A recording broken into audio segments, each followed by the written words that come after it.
The Lord Waverley was built in 1961 by Pollock and Sons at Faversham in Kent for the Port of London Authority on the River Thames. She also had two sister tugs, the Lord Devonport and the Lord Ritchie, and the tugs were used by the Port of London Authority for a wide range of services, mainly towage and working with the PLA dredging department hoppers. She was powered by a powerful British Polar engine rated at 935 brake horsepower.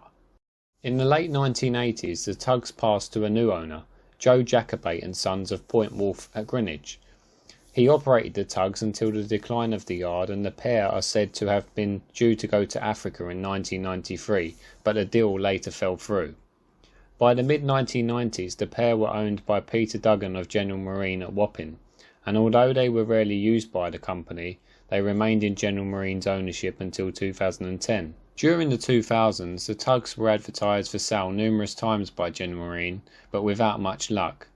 But in 2010, a private buyer living in France purchased both of the vessels and planned to take them back home to France to undergo restoration. With a deal struck, the pair left the General Marine yard in March 2010. The Lord Waverley was being towed by the Lord Devonport alongside, and its journey to France began. However, this soon turned out not to be the case. The tugs were to start years of mooring hopping in the southeast. For almost a year, the two tugs remained on moorings at Gravesend and later Queenborough before moving on to Richborough on the River Stour in 2011. Entering the River Stour, combined with its deep draught, the Lord Waverley got into a spot of bother, and she ran aground outside the channel and remained there for a few weeks until she could be refloated and moved to her mooring at Richborough. The tugs remained alongside the wall at Richborough for a further 6 years, before issues with mooring fees meant that the pair had to move on and find a new home again. In 2017, Lord Waverley and Devonport left the River Stour and was towed by the Speedwell to Ramsgate.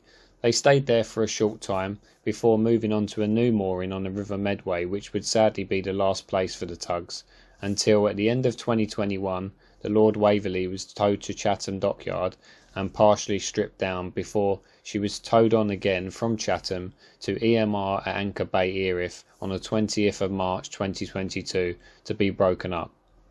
For once a great workhorse of the Thames, the past 20 years have been a sad old story for this tug. What could have been turned out not to be, and the Lord Waverley and her sister were left to fall apart for 12 years, and today we lost another piece of Thames history.